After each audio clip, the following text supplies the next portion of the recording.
What's up, dog? Hey, Benny. How's it going? Really good. Oh, good. Really good. Oh, that's good. It's good to have you on. Thank you. You crushed at the last Live Forever show that when you were on. Yeah, thank you. That was great. It was so fun. It was a great show. I was so worried. I was so afraid. Why? Because that morning it seemed like such a smart idea in the morning. I went up to Emily Worth, who works at the theater, and she's so funny. And I was like... Shout out, Emily. Hi, Emily. Hi, Emily. And I was like, I don't know how this set's going to go because I think I'm going to see the light and then not be able... Like, I think the jokes are going to go fine. But when I get the light, I'm going to have no memory of how long it's been since I've seen the light. Does that make sense? Yes. Yeah. Like, I'll be like, did that just happen? Well, or did it happen a minute ago? Because we do the two lights, which is, I think, convenient for when you're not sure. Yeah, thank God. I still remember my first open mic I ever went to was Pillow Fight at Pine Box, and I got the light from James Went, who was guest hosting, I think. And I thought someone was just taking a picture, and I had watched other people do it and been like, I know what the light looks like. Nothing can get to me. And then did you go over time? I think I ran over. I had no concept of if I ran over or not because I did so badly. Because at your first mic, you just like are talking to no one, getting nothing. Oh, yeah. And I walked off stage, and James was at the bar later, and I went up and I was like, I'm so sorry. And they were like, it's actually fine. I don't remember if you went over. And I was like, no, you don't understand that I feel so bad. I saw a show where somebody, like, they got the light, and they thought the person was joking. Like, I don't know why. I guess they thought it, like, cause, like, I guess contextually for their bit, they like, it was, they were black and they were doing race material, and the person giving the light was white, and so they thought they were like giving them the light as like a bit to be like get off stage, like, you know what I mean, or something like that. And they were like, aha, very funny, and then they like went like double their time, and it was like, and like they kept giving them the light and being like, no, we're giving you the light. This is like, real. Yeah. People run the light all the time. Oh yeah. And some people run the light and they're like, like, I'm going to pay attention to that fucking light. I'm like, who do you think you are? We all have to pay attention to the light. I love screaming into the mic. Have you ever seen when they cut the mic and cut off the lights? No. You ever seen that? Oh my God, I would cry. So funny. I get really bad secondhand embarrassment. As does everyone's always like, I get really bad secondhand embarrassment. I do. And if I see someone run the light in a serious way, I'm sitting there like with my head in my hands. Like I can't take it. Oh yeah. I need to get thicker skin. I want to see someone. I want to see them turn the lights off on someone. Yeah, it is. They did it at Helium Comedy Club in Philly. Oh yeah. And I just remember seeing it happen to a guy, and I just was like, oh my God, how do you? I don't know. I mean, I understand messing up sometimes. I run the light a little bit, like by like a minute, but like running it by 5 minutes or something is like, how do you do that? You know what I mean? I was at a show with a comedian, and he turned to me right before he went on, and he went, "Fuck this show, I'm gonna run the light." And I was like, "That's funny." I was like, "Don't do that." He was like, "This show's whatever." I was like, "No, we're gonna be here forever, and everyone's gonna hate you." And then I have to do that thought process so that they don't have to. Oh yeah. Do you know who has a great joke about? Have you seen Felipe do his joke where he's like, he like will point at any light in the room and be like, "Is that the light?" That's great. The first time I saw it, I was like, "Damn it!" You ever hear a joke that's so good that you're like, "Why didn't I?" Just like that was right in front of like, me. Like the exit sign or anything. That's great. Yeah, I think he pointed at like the disco ball in. That's good. That's funny. In shout out Felipe. Cobra Club. Yeah, shout out. Who's the friend of the cast? Someone I've never probably really talked to for very long, but I saw that joke and I was like, "Damn it!" I like when people get mad at the light. That's always funny. That is really funny. I've seen people not intend to run the light, but then they get the light and they're like, "Fuck you!" Like, it's like a bit. I've seen like Jordan DeFilippo do that. Yeah. Or something, you know what I mean? Like, well, he gets it's mad at my time. He's mad at everything that's going on. Yeah. He's like, there are other comics. No. Would you consider? I was thinking that Jordan is kind of. I don't know if he would like this designation, but a rant style comedian to some degree. He's playing an angrier character. I know. I think I told him I was like, you're like a rage comic. You're like an alt rage comic or something like that. And he was like, "No, is that what people think?" I was gonna ask if you consider yourself to have some degree of that. I wouldn't say you're like like a pure rant, but you have some. You have an element. Yeah, I think You're mad on stage. I think the thing that I think is funny is I think there's a lot of humor in being angry. I think there's like an absurdness to being angry. I think like if you're going to say something that would be new to say, which is what I'm like trying to think of something new to say all the time. Like one of those things is the way you really like the core anger that you really feel but don't necessarily say. Yes. Like that's something that's very funny, like a machine that generates comedy to me. Yeah, I mean, when I first saw you, I noticed that you were being like really honest, like in a way that was like really cool and also frightening, and like a fun way. Then it kind of had like an electricity to it. That I was like, oh, that's exciting. That's awesome. You know what I mean? I'm so glad that you feel that way. Yeah. Because I was thinking, I was watching something. I get so insecure sometimes when I speak to other comics or I watch them, which everyone feels. But I was watching someone and I was like, that guy is just like himself on stage. And I think that's like, I love comics who are themselves on stage. And then I was thinking, I do such a weird, it's not like a character, but it's like a version of myself, but it's not like talking to me. It's not like it's not conversational. No. It's not myself. Yeah, but it's and so is that thoughts. Like honest? Is it like it's honest things? It's honest thoughts. It's like when people talk about how like Larry David is like he's thinking those things, but he's not actually like he doesn't do that stuff in real life. Right. You know talking to Larry David wouldn't be like talking to like Larry David from the show. But it makes me feel like I don't know. How do you feel like people get to know you through your sets, like what you're actually like? Hopefully. I mean, also, I mean, yes and no. I don't know. That's a good question. I mean, for you, it's probably more difficult because it is so, it's similar but different, and so there must be some more confusion for you. Mm-hmm. Whereas because I'm doing something that's like so isolated from like talk, like my set on stage is nothing like talking to me. Yeah, you know what I mean. Hopefully, I hope I'm not. Right. Just saying jokes to people. It's not like talking to you at all, but you are. It's like those are my thoughts right. to some degree. Yeah. It just, I don't know. So many people are so good at like the self-disclosure, like putting themselves out there, like they're really putting themselves out there. And sometimes I feel like, oh my God, am I not doing that for a bad reason? You know? What would the bad reason be? Like fear of like if I was more myself. If an audience were to reject me in some way, then it would be like they were rejecting me. But as it is, I can do a set and bomb, and I don't feel like anyone has really passed judgment on me, but they pass judgment on this like character person. Yeah. Who has like some of my same thoughts, but you wouldn't be like, I would never hang out with Maggie because of the the way she just was. She was being so crazy, because it's pretty clear that it's not like it wouldn't be like I wouldn't walk off stage and still talk like that. Right. It's weird because I do like if I bomb, I do feel a sort of I do feel like people don't want to talk to me. It does happen. Do you still feel that? Like people don't want to talk to you immediately after? Yeah. Or like people are done with you? Oh, I mean not well immediately after. I'm not done with you. I mean, people would definitely want to talk more if you did well. Yeah, for sure. For sure. Yeah. People like it when you're funny. People love when you're funny, and they love when they can go up to you and be like, that was great. That makes it so much easier to talk to you. And you can see if you didn't do well, people don't want to have that moment where people don't want to be fake to you. Mm-hmm. People don't want to be like, good job, if it wasn't good. So they like avoid. Like, I don't know, like the crowd will like not make eye contact and leave. Oh God. I'm like the lack of eye contact. I just had in like, I think it was November. It was like right after New York Comedy Fest. I did like the worst set ever, like to a silent room.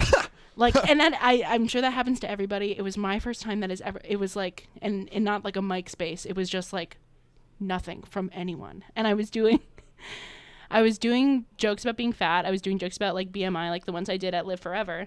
And it was at a show that was like a fat sketch group, and I was like, this will be perfect. Like everybody here like has a sense of humor about fatness. Like it won't be a ton of people being like, just go to the gym and be quiet, Right. which is like the heckler I imagine. Totally dead. I felt like they felt bad for me. They were saying like, "Aw," like when I was talking to doctors or something, or like how cruel doctors can be to fat people. And I walked out and no one would look at me. Not a single, I walked off stage, no one would look at me. Like I was sat outside for a while trying to figure out like, because what are you supposed to do with yourself? Like, you're supposed to stay and watch the rest of the show? Are you supposed to like take yourself home and put yourself to bed? I don't know. Are they supposed to like just slowly walk into the ocean? That's Take your shoes off. I watched Look like at the moon once and then dissipate. I was sitting outside the bar and I was watching and I saw like a car, like a small car accident where like a guy on a Revel like sort of slid into the road, and I was like, I wish that had just happened. Oh man. Because at least then I would have an externalized feeling for how I'm feeling right now, which is just like complete like, oh, that was nothing and no one will look at me and no one will talk to me. I don't know. Do you? I guess you probably don't bomb anymore. No. Absolutely, I still bomb. Yeah, Okay. for sure. I mean, especially if I at the last Live Forever, I had a weird set that I got in my head about. It wasn't a bomb. But like if I get off on the wrong foot with a crowd, I'll bomb pretty hard. What do you think makes you get off on the wrong foot? Sometimes if I do something about the room up top, or try to do anything like relevant, or I'm switching up relevant. like to the physical space, or like topical.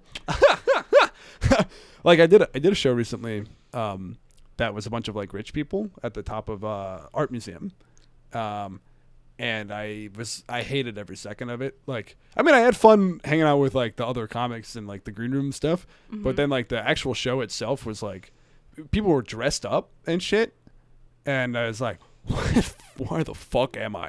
Why am I at this event? Were you wearing like what you're wearing right now? Essentially, yeah. That's And awesome. it's like, yeah. And I got up there, it was like it's like in the heart of Manhattan, rich people. I would not know what the fuck to do. No, yeah. And I was like, I don't know. I just doing some stuff. They like were kind of like I was just kind of doing normal. I didn't like deviate too much, but I was doing normal act, and it was like a really tepid response, and I just like really hated them. So I went in on them, and I was like, what are you guys, fucking like global capitalist rich motherfuckers? Like I just like started I got like aggressive at them, and like that doesn't help. Yeah, I feel like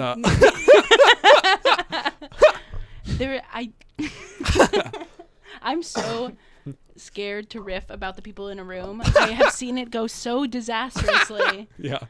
Like, and when someone does it and it works, you're like, what? I feel like you just watched like Alchemy or whatever. Yeah.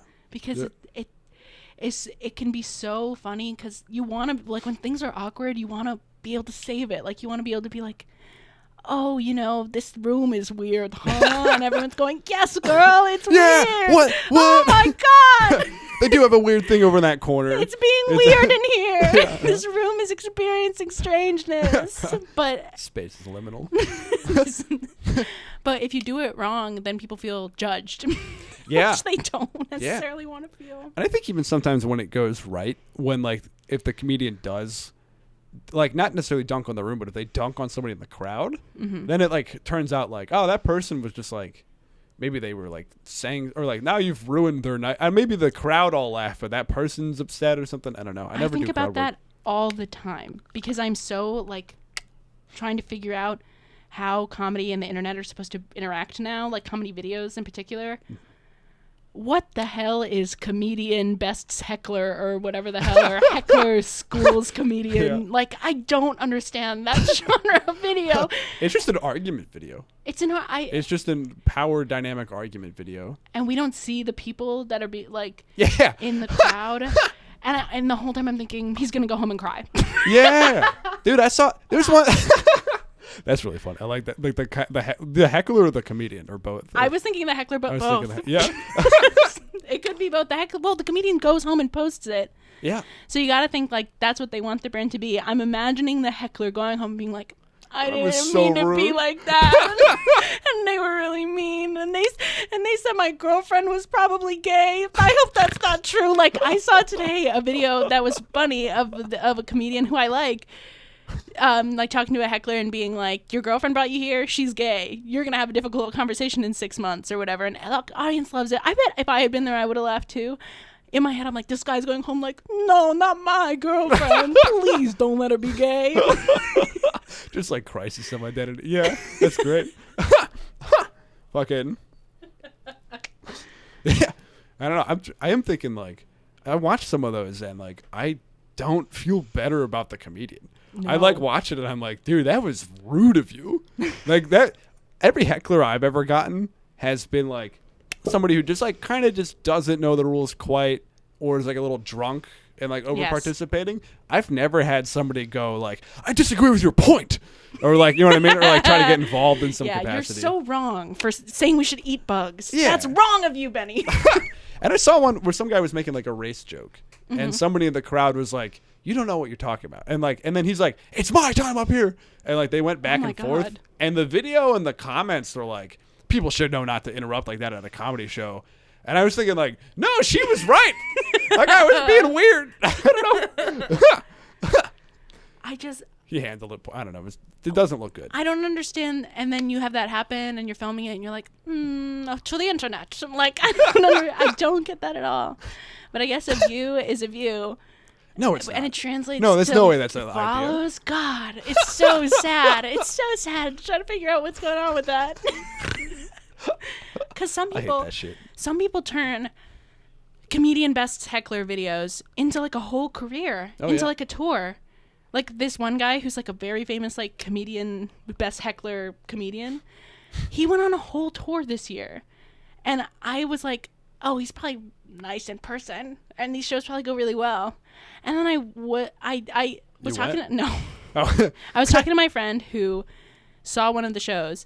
And he was like, he's baiting the audience to heckle him. Like, that's all that's happening in the show is he's just trying to get these clips. And I was like, that's actually really crazy. Yeah. But it gives me a great idea. It is. Oh, man. I was thinking, we were talking about I want to jump back a little bit because you're talking about the idea of the being authentic on stage and then like, using the, if it's not authentic, you have that, you can use that character to hide behind the bomb that went down the path of bombing. Yes. I want to talk more about the being authentic and that specific fear. What are your thoughts? That's not a good question. There's no question element there. Let me see if I can form a question in that space.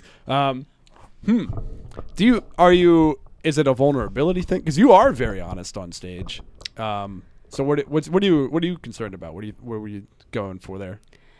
I think, well, when you think, okay, so, right, you say I'm very honest on stage. In your head, what do you think of mine as an honest bit? Like the stuff I did at Live Forever? Yeah. So that stuff, like talking about being fat and growing up fat and like going to the doctor and like how I think the BMI is crazy and then I had the like crazy reaction, that stuff. I don't know if that's vulnerable of me because I wrote those jokes essentially to get on top of something I felt that people were already thinking. Yeah. So I was like just trying to beat people to the thing that they already know about me and sort of like get control of it. I think I'll trade back is that people will sometimes tell me I'm brave for performing with Tourette's, and I feel no attachment to vulnerability or bravery for performing with Tourette's. and when people tell me something like, "Oh my God, you're so brave for doing that," it reflects back on them from my mind where I'm like, "Oh, you think it should be embarrassing to have Tourette's?" Exactly. Yeah. Like, you just want to be like. And the alternative was yeah. And so people I should be hidden away. Yeah. Like a Rapunzel in a tower, dude. Yeah, like and shot at. I don't feel. Sorry. I was saying this the other day, like. Cut noise. Just mentally imagining sniping Rapunzel. No, she's should be so easy. It's such an easy target. You killed one of the great beauties. Dude, I was thinking Sleeping the other Beauty, day. easy target. Laying down. Yeah, that would be totally unfair. At least Rapunzel You got a should. Godfather type scene where somebody walks in, she's like, her like lips are pursed, waiting for a kid. And you just, I don't know. I'm going down this mental path.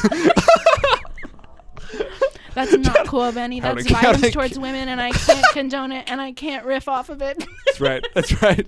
That's right. True. If we talked about killing the prince, Sure. that'd be a different We can story. go in that direction. Somebody, you see it. I was saying You see a the other Tarzan. day- You're like, this British man's out of control. We're ruining we ruined actually ruining everything. Hercules, you think you're so strong. Hercules is strong. That would not affect him. He's immortal. He catches it in his teeth and spits it back, and my head goes. Okay, you're pretty good at sound effects. I just like making that bullet noise. Played a lot of Lego. I like the ping of it bouncing off. Of it bouncing off him.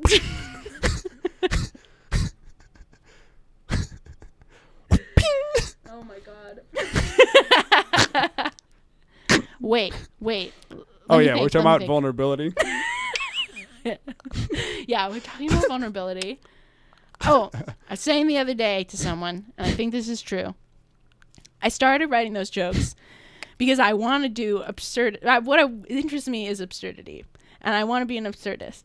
But I feel like even in the like progressive communities we run in or whatever here in Brooklyn, that like I'm still dealing with like some antiquated, unaddressed notions that people may have about me as a person based on being fat.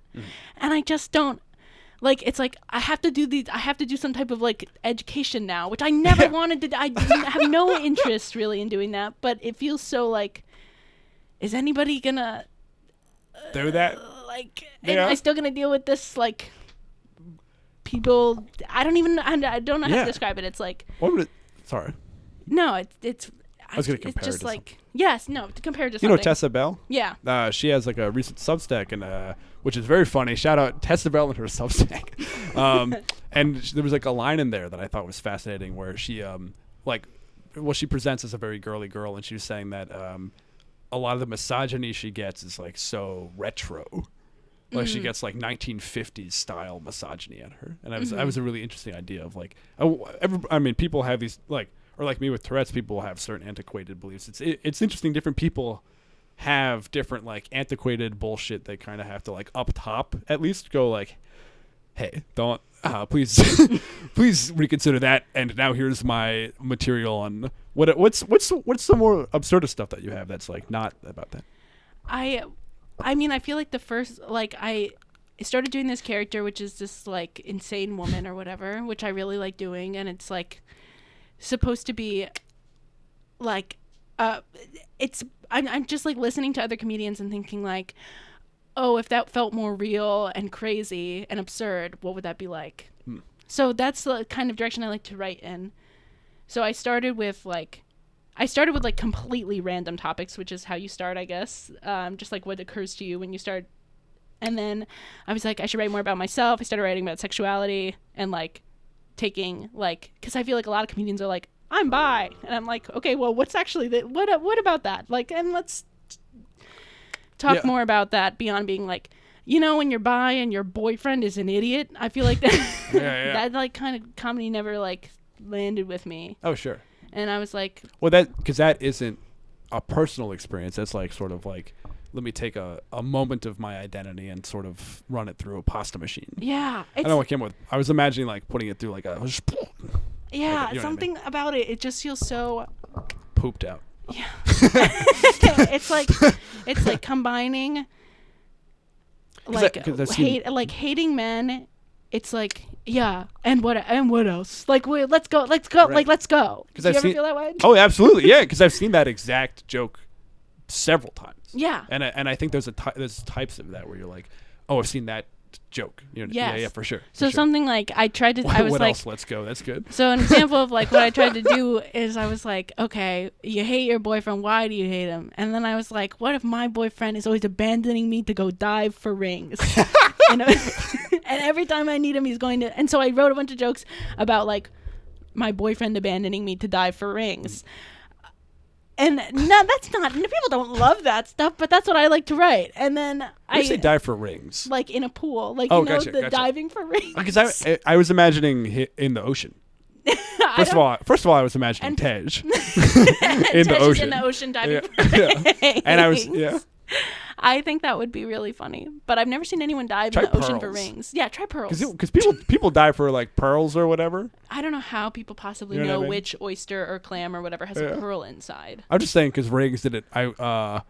Maybe it doesn't work because the people who don't are trying to figure out what you mean by rings.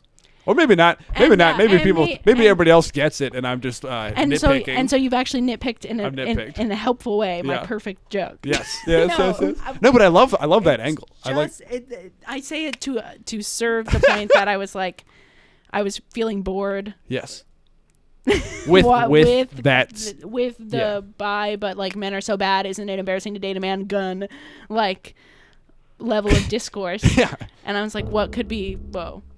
If we added an absurd element, this would make this more interesting to listen to. Yes. Or like if the person saying it was like animated in like an extreme way, like got really angry or got really like or seemed really like stupid. I really am interested in like the character of like a really stupid angry person. I'll say that well the two thoughts are like Sosnick also does that where he for that one joke he has with the keep talking about all the homies.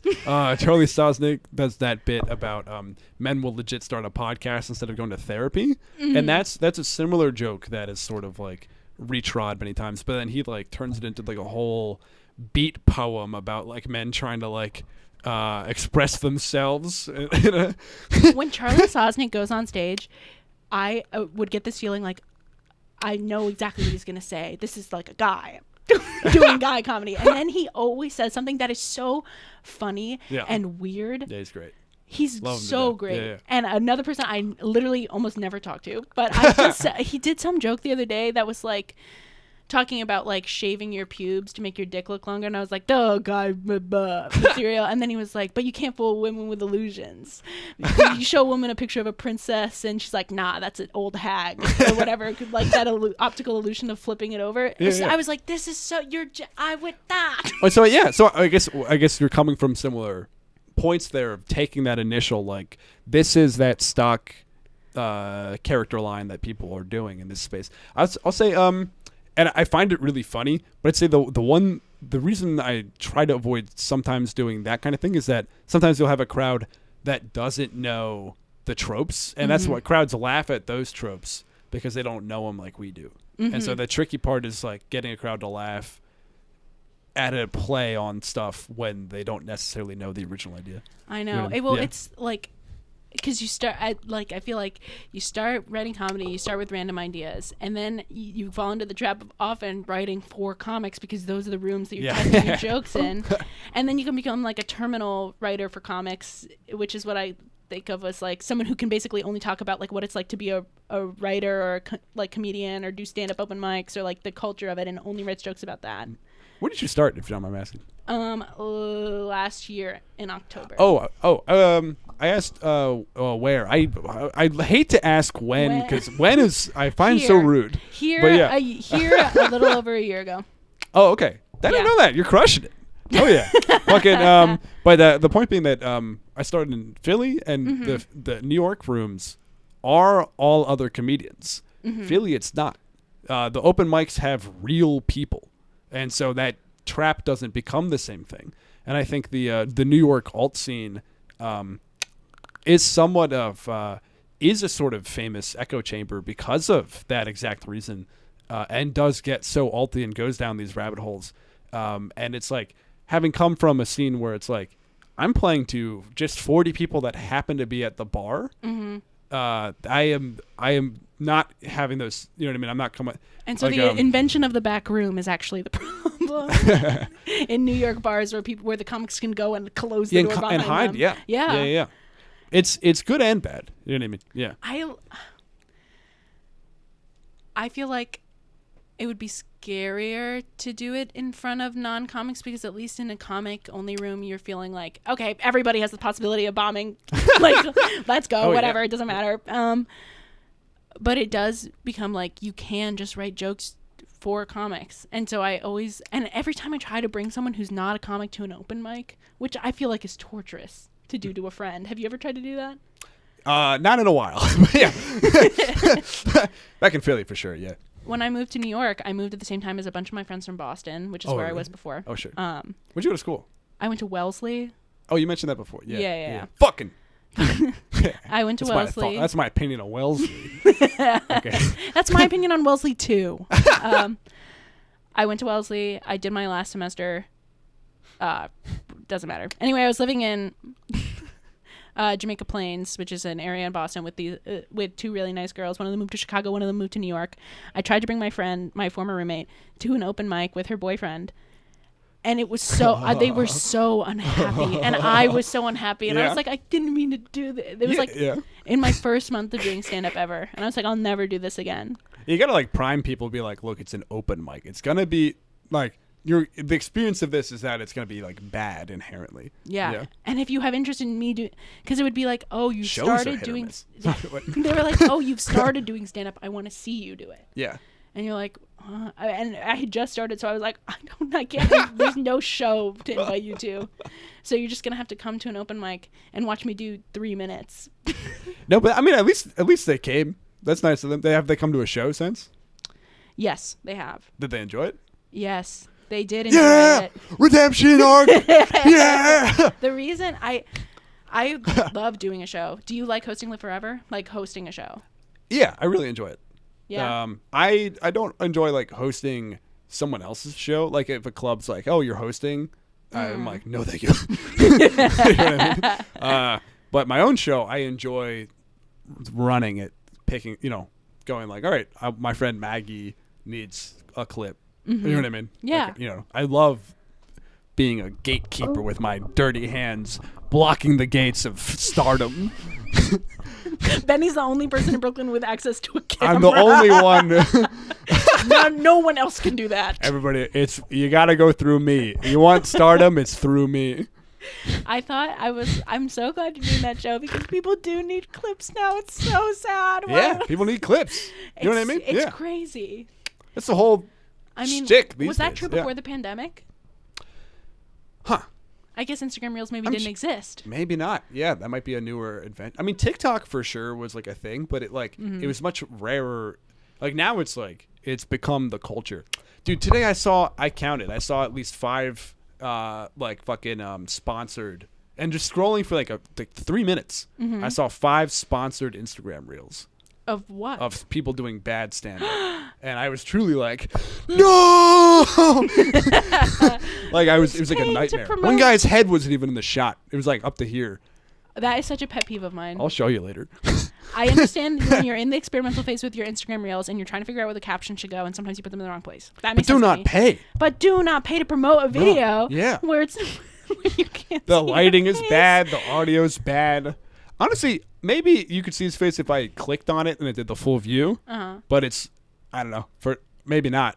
You know what I mean? Yeah. Oh God. But that's like I'm like, that's amateurish. Yeah. But any 20-year-old girl doing an internship at any company as a social media person can figure out how to do it. You need to be able to figure out how to do it too. I was that girl. Yeah, figure out what part of it, the captions in general, or how to frame, framing something so you don't get cut off, like not uploading with like the last 10 seconds missing or whatever. Like, it just takes some time. Figure out how to do it. Like, it's okay. Oh yeah. But do not spend money promoting it if it looks like shit. I'm gonna isolate this and go. Forget the strategy and the logistics. How do you feel about the new clip culture that seems to have arisen and is? I'll tip my hand at poisoning the scene. How do you feel about it? I don't like it. I love it when it works for me. I don't like it. I love it. I hate it when it's doing anything. I mean, like, it's so weird. We've gotten into this I've gotten into this spiral. You are not part of this spiral because I feel like people want to post reels. You make a reel. That's great. Mm-hmm. You share it on your Instagram. I'm your friend. I share it on my story. I say, this one's really good. A lot of them are really good. And I don't share ones that I don't think are good ever. But I don't know if any of my followers are watching it. I think the only people who care Yeah. are the same people Yeah. who saw it on their Instagram. Like, so we're sharing all these reels That people aren't watching. that nobody will watch. I shared some, and then I shared yours, and I did have a friend go, "That was really funny," my friend awesome. messaged. But I will say he's like the kind of guy who would do that. Does that make sense? Unlike everyone else. He's one of my closest friends, and like we were like planning to meet up that like week, and so I think it was sort of like a let me see what Benny's up to and posting. Yeah. You know what I mean? I've gotten some nice messages about those videos. I think if the topic is like personal enough, then people, I don't know. People DM. People DM. I've gotten a couple DMs. I was surprised at how good the videos from Live Forever that I had were doing on TikTok, but I think that people were just like show promo. Go to Live Forever. I'm gonna cut that up. Yeah. Yes. People love that. People love that show. Yeah. People were responding well to that video, and I think maybe they don't see. I don't know.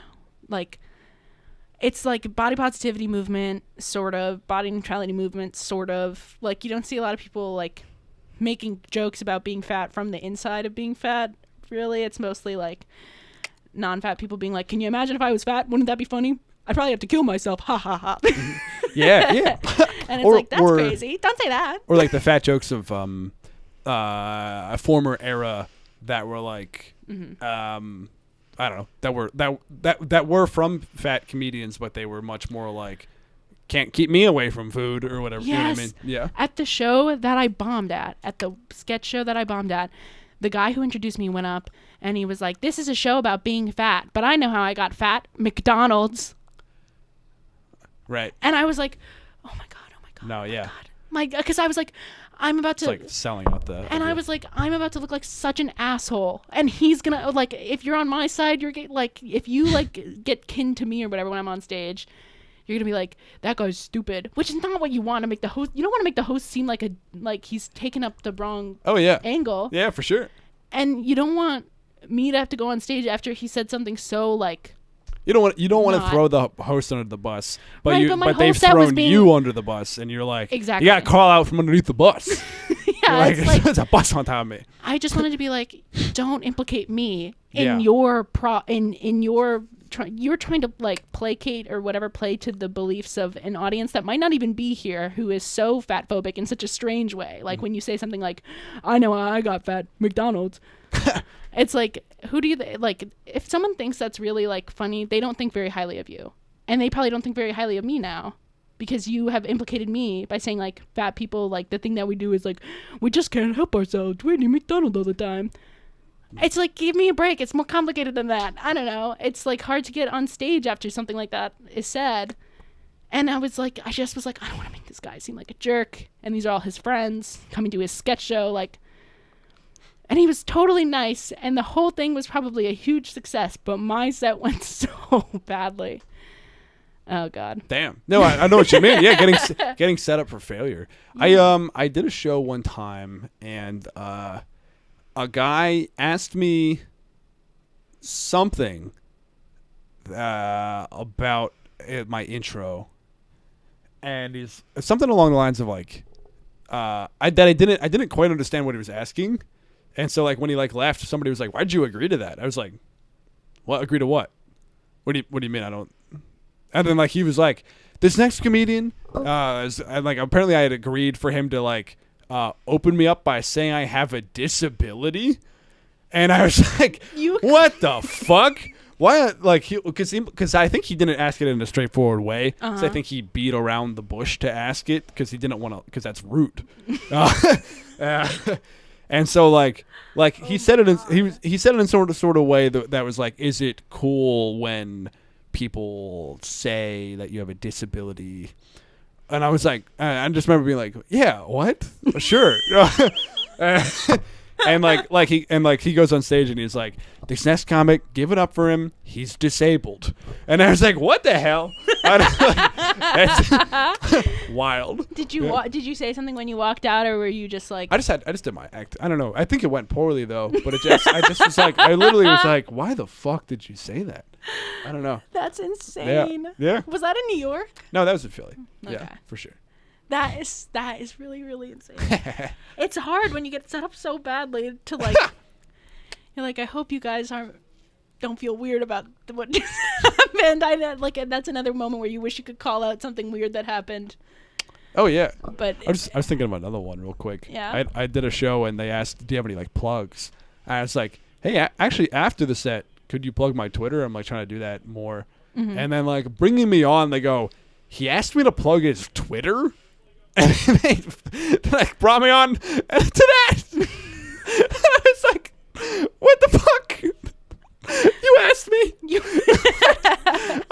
I did not ask you to plug my Twitter. You asked me if I had any plugs, and I said, can you do my Twitter after the set? And instead up top, you're like, he asked me to plug his Twitter?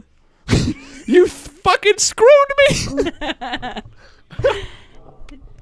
Anyway. That was a friend of mine. I don't know why they did He asked me to plug his Twitter. He's in. Get a load of this. Get a load of this cretin.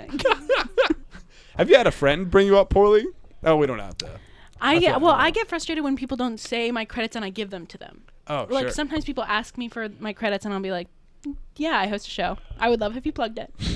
It's called Mess With Us and the next one is on this day. So you can just say like, you can see her at Mess With Us. And, like, I don't say all that, but I'm just like, yes, I'd love if you plugged Mess With Us. The next one is this day. People sometimes forget. I sometimes forget. But it is that moment where you're just like, why did we even bother doing this? These shows don't matter. Like, no, it's all the same 15 people at it's like 60 people and a subset of 15 of them are at every one of these shows. I was just say that's a big issue with the mics also. It's like, just harking on, just trying to do a superiority thing of Philly over New York. But it's because it would be different people at the bar. Here it's like, all right, everybody at the 6 o'clock mic is now walking to the one at 9 o'clock together to do the same jokes to each other. Yes. You're not getting a good sample of, you're not going to laugh as hard at the same idea. I used to very frequently go from pillow fight to efficiency to watch the same people try to do the same joke in 90 seconds or whatever instead of 3 minutes. And that is like so horrible. One of my favorite compliments I ever got was after efficiency one time. Someone who was with me at Pillow Fight was like, I love how you are so like fast at editing your jokes. Oh, because I had done something at Pillow Fight that like hadn't really worked and then went to efficiency and did a slightly better version. And they were like, I always am toiling over edits. And I'm like, no, if something doesn't work, I will cross it out. I can figure out which part of the sentence I lost people at for the most part. I can see people like they, I don't know, they'll have a joke that they're just like working on forever that never works. And you're like, get rid of it, dude. The joke doesn't work. Stop doing it. Sometimes a joke will work miraculously when it shouldn't work. Also. Yeah. Do you have any? Yeah. I feel like there was a joke I was doing where I got so fed up. I was like, that joke is just sounds. People just like the way that sounds. That doesn't mean anything. It has no meaning. What's the joke? I can't remember. It was like in my collection of ones I was writing, because I was like, I'm going to talk about sexuality. I'm going to lampoon being bisexual or whatever. A perfect. What a treat for everyone. What a big send up to the bios. That's what I call them. the bios. The bios. Yeah, that's what we deserve. There was like some joke about.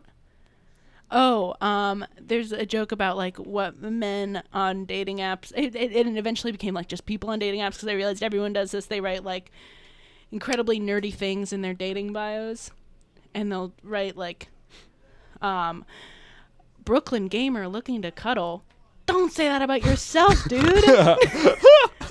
And that one I love. That makes a ton of sense. Funny. Yeah. And then the next one was like looking for someone to explore the city with. The train's not that complicated. And then there used to be like a third beat to that joke that was just like, it was just nothing that anyone would write in their bio. It was something like verse that likes to switch, or no, it was Dom that likes to switch. Okay. which makes no sense. And sometimes people would laugh, and I'd walk off stage and be like, "That's nothing. That part doesn't. that is nothing. That's momentum. That's momentum." I bet you People if are just you still laughing. I was gonna say, yeah, if you tried that as the first one, people would be like, "What?" You know what I Yeah, mean? part of me thinks the best one should go last, but I don't want to sit in the silence of the not funnier ones. I just like, and you want to do 3 of them because you're like, 3's funny. I cannot for the life of me think of a third one that I like. I don't think 3. People talk about rule of 3. I don't think of it as being like inherently a funny thing. I think of rule of 3 as being that's how you build a pattern. Like being like 1 is not a pattern, 2 establishes a pattern, and 3 is when you have an opportunity to break a pattern. Right, and so that would be funny. And that would be funny. I don't think just doing sets of 3 is necessary. Right. You know I just think people are, when they hear me start to make a list, are waiting for the third thing. Well, if And they're so waiting for you to break a pattern. They're waiting. That third one just now, I thought that was going to break a pattern. Yeah. I thought you were going to be like, It doesn't do anything. Yeah. I'm just so frustrated with that joke. And then after June, I was like, I'm never talking about my sexuality again. And then I talked about it for 2 more months. And then I was like, I'm never doing this again.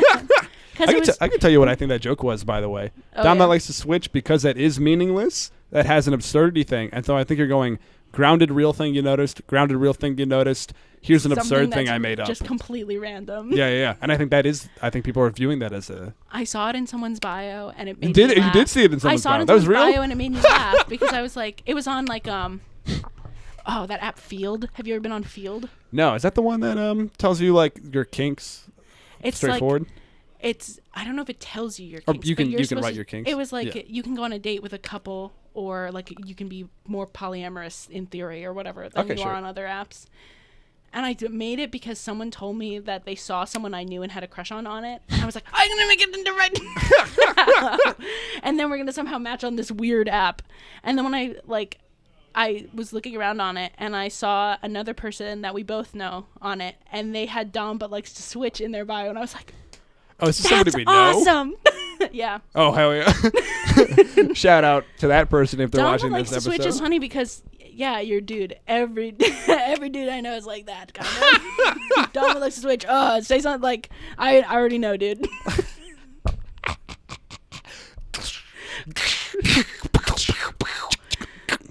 So many different kinds of guns going off. Pew, pew. Sniped. When you were in, how long did you do mics in Philly? 5 minutes or so. Just kidding. No. Years and years. Years and years. Yeah, I've been doing. I started like the beginning of 2016 or so. That's not years and years. Years and years. You make it sound like it's like 10 years. I've been doing improv for about 9. Really? Yeah. So I So I Benny, started. when do you do improv anymore? Oh, I stopped to do stand up. Why? You Is can that- do both. I'm Just because really people hate improv. no, I love improv. I love when improv it's, too. When it's good and when it's fun, etc. I mean, same with stand up. When it's good and when it's fun. I think stand up though is what I see a career in, and so I'm just pivoting to putting all my chips into that and like really focusing on it. That makes sense. I know improv can be symbiotic and can really help you in a lot of ways. But I did Yes. improv for like 5 years, and so I think I have taken the lessons and learned them. You know what I mean? That makes sense. I find improv so helpful to writing. Where in Yeah. Philly do you perform improv? I did it at college, and then Oh, cool. Yeah, Where did you go to college? Drexel. Oh my God. Yeah, cool. Yeah. Yeah, I've been on the Drexel campus a lot. Oh, really? Do you have friends there or something? My grandmother. Grandma goes to Drexel. No, yeah, my grandma goes to Drexel. No, Yeah, she she's lives at like she's a 42nd and sophomore in Locust. CS. No shit, really? Yeah, so I spend a lot of time in that area and Wow. then walking down towards Drexel. Like Get along, Ethiopian food? Yeah. Oh, yeah, I was gonna say that's like an Ethiopian like food hub. Mm-hmm. And it is, Abyssinia or some shit. oh my God, what the hell is it called? There's a place right around the corner from her. That's such a. I love Walnut Street. I love walking down there. Yeah. Hanging Yeah. out on the Drexel campus is cool. Hanging out on the Penn Maniquiche. campus is okay. Sorry, I'm thinking of another restaurant that's there. I'm trying to guess. Sorry. I'm trying to, yeah. You like walking around? Yeah, you like walking around? That's crazy. That's girl. awesome, dude. Maggie, that's crazy. Yeah. Yeah, That's I love kinda, walking. That's kind of the edge of both Penn and Drexel on the far west, on the west side. You know, I mean, I'm sure you. I love that area. Yeah. It's so nice. And walking around there is so fun. I used to live in the general. I mean, I lived there. You lived there? Not there. I lived at like 34th and like Haverford.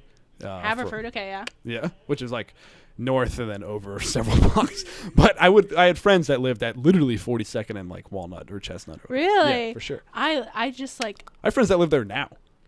I have a ton of friends in really? Philly. I know a ton of people in Philly. You had two Yeah. people from Philly at Live Forever, Yeah, Joe yeah. Bell and Tan Huang. Yeah. So awesome. Yeah.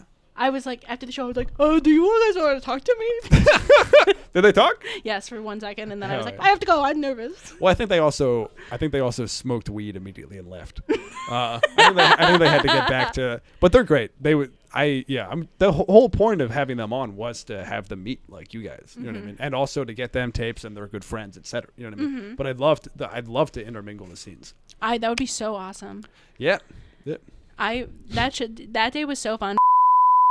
I also want to know, did you do improv in college? Yes. You started stand-up a year ago, but you've been doing comedy for years. I've been doing comedy for a long time. Yeah, I've been doing improv. Oh, I mean, I started doing improv when I was like 14. Whoa, so you got me beat. Yeah, so You've been doing improv for years and years. I love What are you improv. now, 18?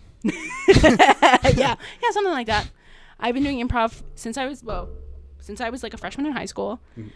And I just remember thinking like at the time the seniors who like ran the improv club at my high school were the most confident people that I ever saw, because they weren't like quite so nerdy as the like people who love theater, and they weren't like quite so like annoying as, I don't know, there was just like so many different ways to be annoying in high school. Oh yeah. And they were really walking that line in a beautiful way. They were so like, they just seemed happy with themselves. They seemed like not insecure. And I was Did you like, have auditions or no, it was like everybody comes to every practice and it's a huge group, and then they would pick people to do shows. Oh. And that was scary. Was that a big deal? Getting chosen for a show? Was that like a rite of and passage? I was like never chosen for a show, over and over and over again. And then they were doing like the last show of the year, and they asked me and my twin sister Edie, who you know, yes, to be like the freshman hosts for the senior show. And we would get to do improv and like run all the bits. We were so nervous, but we were like, it was like so validating. Yeah. Like, oh, someone sees us. Which in high school you're just hoping that someone will look at you and be like, I see you. Yeah. I see that you've been doing. I see it. I wish we had an improv thing in my high school. We did not have that. You didn't have that? Wait, where did you go to high school? Outside of Philly. Did you go to like a friend's school or like? No, I went to a public high school. Oh. Improv was not in the zeitgeist. Yeah. You know, it just like wasn't. I straight up had no idea what it was until I was in college. I had not like heard of it even. How did you find out about it in college? A friend of mine told me. A friend of mine made me audition for it. Your first or second year or something? Or? I think the only improv that I had known of before maybe was like Whose Line Is It Anyway? You know what I mean? Yeah. I was like, oh, I like Whose Line. Yeah, second year. So my first year, but second, Drexel's a 5-year school. Mm-hmm. So I guess I only did improv for 4 because I did it my second to my last year. But yeah, my friend, I had homework to do. I was like, I don't know if I'm gonna do it. I don't really. And then he like made me audition, and I like loved it. And they it was auditions, and I got like callbacks, but I didn't know. I never like auditioned for anything before, so I just like posted on Facebook that I had gotten it because I had no clue.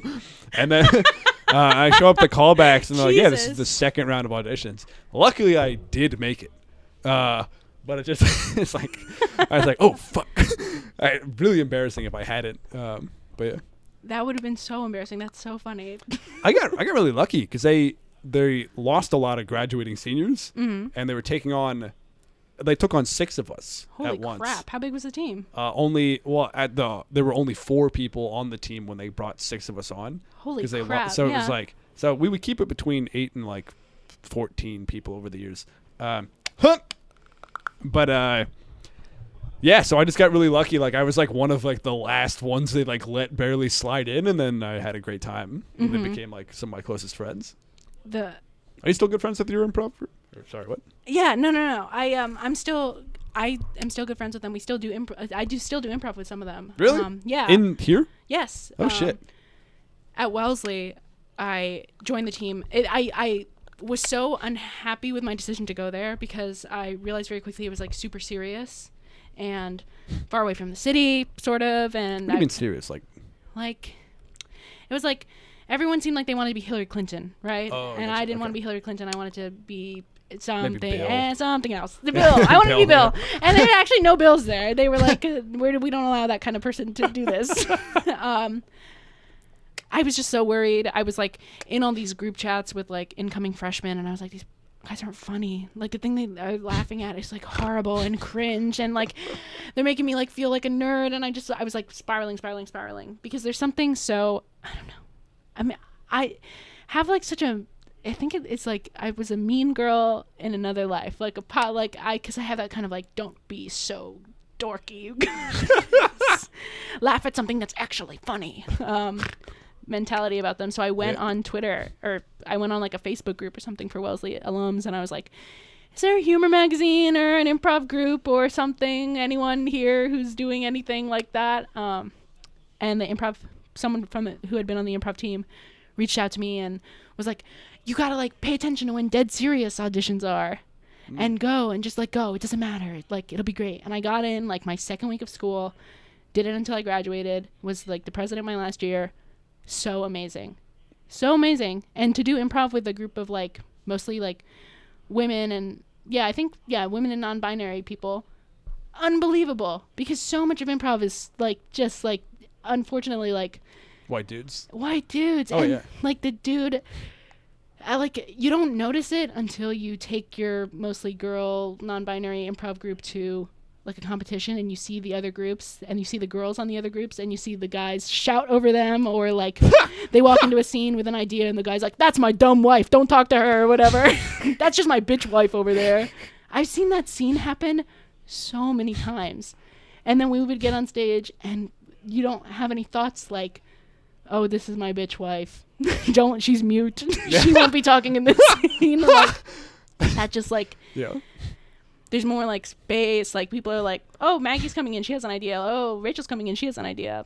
Like I'm gonna like give her a second to like establish what she wants to do before I sort of roll my thing. I find that women and I'll just say like people of marginalized genders, they don't do that as much as men do in improv scenes. And we still perform now with some of them because we all moved to Brooklyn and we were all looking to do improv still. Your high school group also some of them went to Wesleyan as well, or like is that happenstance that they came to? So no, it's not the same people. Oh, we're gonna hit an hour soon, but you can explain this. Well, we'll keep going in part 2. But I'll just say this first. Yeah, I have an improv team. It's made up of some people that I went to Wellesley with. We all moved to Brooklyn. We started going to the improv jam at the BCC. It was a little bit annoying because we were experiencing sort of you get shouted over, like a guy has an idea where the scene is about like, what if this woman was shot to death? Or like, I just came from like hitting my wife with my car. And you're like, oh, good. Do they do criticism in that space? No. Okay. And so we were like, we want to do improv in like a or it wasn't my idea, but my friend Rachel Labus was like, we want to do improv in a space that's less like this. Like she had gone to Wellesley. She grabbed a couple of us. I grabbed my roommate, my friend Lexi. And now we have an improv group called Not Like Other Girls, which is really fun. Great name. Yeah, funny concept. It was her concept, and at first I was like, I don't want to be like a girl team that's just like girls. Like that feels like reductive or whatever. Now I love it. I'm really hell yeah. Do you guys totally have a show? On board. No, this is the part of the episode where we get to the plugs. And et great. cetera. Do you have anything to plug? Do you have a show with that group coming up or anything? Yes, definitely do. We have a monthly show now at the BCC. Nice. Hell yeah. Yeah, so in 2023, Deep space upstairs? In deep space. Nice. Hell Doing improv on the main stage is very hard. Our show is also in the deep space on purpose. I like it in the deep space. I prefer the deep space, yeah. It's so nice. Yeah, we have a monthly show in the deep space for Not Like Other Girls. And you can find information about us on Instagram. And my stand-up show, Mess With Us, which I run with Christian. Nice. is also monthly. Comedy. It's a comedy podcast. It's a comedy podcast where we're lying. Why would we know the truth? Mess With Us is on the third Thursday of every month. It's probably at Pine Box Rock Shop. Unless you're listening to this in the future when it's on the moon. We're doing comedy on the moon, doing improv scenes in the moon. People are floating around and People shit. floating around and shit. Be like, this scene takes place in a place with a low gravity. With low gravity. And Yeah. like, Whoa. I Don't take mind off my her. helmet, I die. That's my dumb bitch moon wife. She's acting like such a bitch on the moon. She has normal gravity. She's going to stay down there. Whatever her ideal was, I don't want to hear it. She came into this scene probably with nothing. Walks in doing some like extreme concept where it's like a person made out of sand, and then he's like, "This is my dumb bitch wife." I come in doing the most intricate object work you've ever seen. I'm like origami, but it's accurate. I'm like plugging wires into a board or whatever, and he's like, I just did it to you. I jumped onto your idea and I switched it to origami. And Benny sees me doing my origami in a scene, and he comes in and he's like, "What are you plugging wires?" He's like, "Can you get me a beer, you idiot?" That is something I try to be conscious of. I think that I'm not saying everybody is like doesn't watch you do your object work or whatever, but I've said I've noticed more that men will ignore whatever the random object work you're starting with is, or like if you walk into a scene. I think people walk into a scene when they have an idea. Yeah. And sometimes you see a girl walk into a scene that a dude is like running, and he'll be like, "Shut up! Get out of here, Jonathan! You suck, bitch! Die!"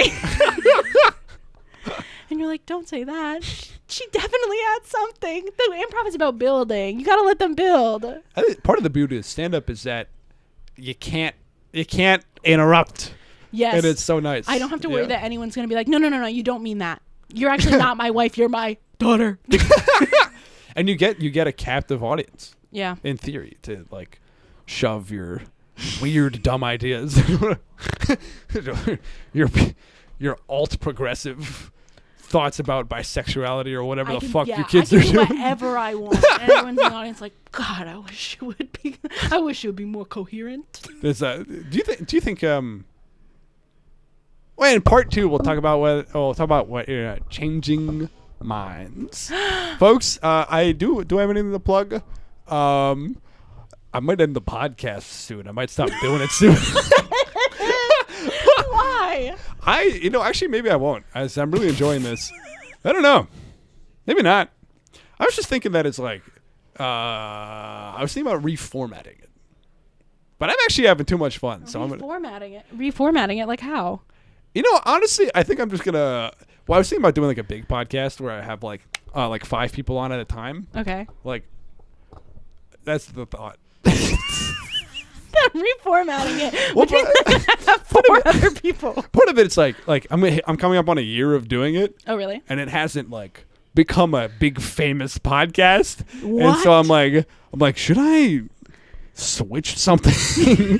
But this is too much fun. I'm like, it doesn't have to be a bit like maybe I'm looking at it wrong. I'm just like doing a podcast is a great excuse to having 2-hour-long conversation with you. You know what I mean? Yes. It would have been stranger if I was like, Maggie, I need to pick your brain. Maggie, please come over. Yeah. You want to talk for 2 hours? You want to shoot that shit? And maybe I could do that, but there's certain, like with you, but there are certain people, it's like the podcast is an excuse to get the conversation. But I have ideas about Yeah?